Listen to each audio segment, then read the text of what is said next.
umaga sa lahat. Nawa ay magandang inyong araw.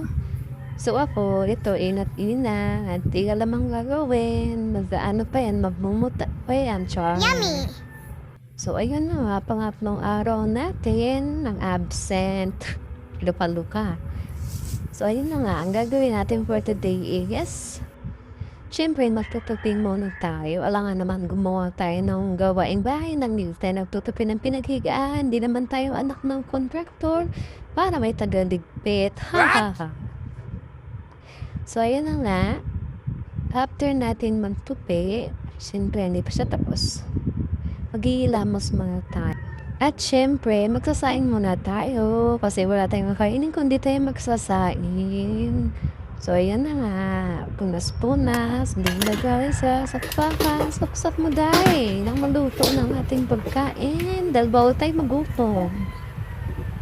At maganda ang panahon ngayon. Tayo ay makakapagpatuyo na. Natuyo ng ating sahig.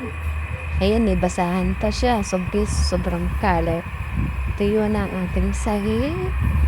Kaya naman, tayo ay maglalaban na. Charas, bago ang lahat, mag-i-exercise muna tayo. Galaw-galawin dahil ng pumayat-payat.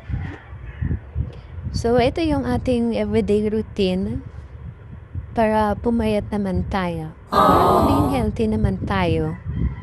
Kahit healthy ang kinakain. So, let's go. Watch and learn.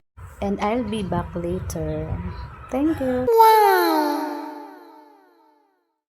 So, ayan, mag-exercise na tayo. Kayo nang bahala dahil ganyan talaga ang ating galawan. Oh no! Kunting-kunting ganaw nang mawala ang taba.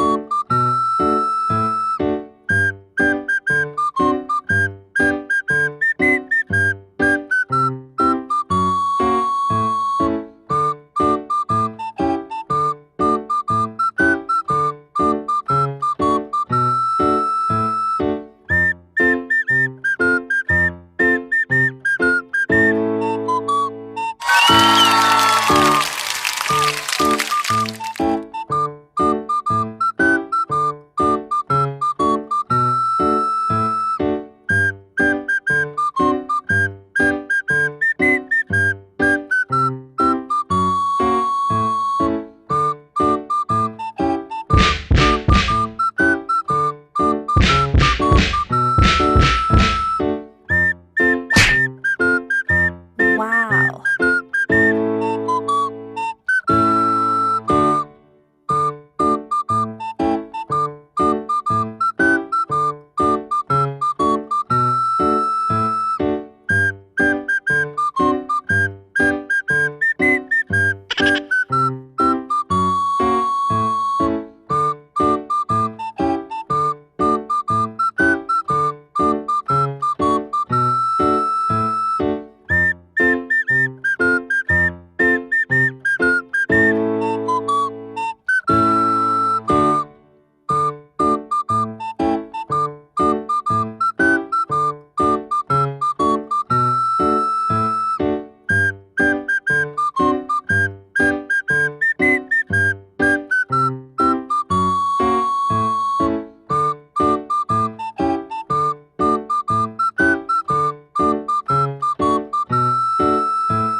So, ayan, matatapos na tayo. At kapi-kapi na muna. Siyempre, no coffee, no energy. Hanggang sa mag-palpitate tayo. So, ayan lang guys for today's video. Thank you for watching.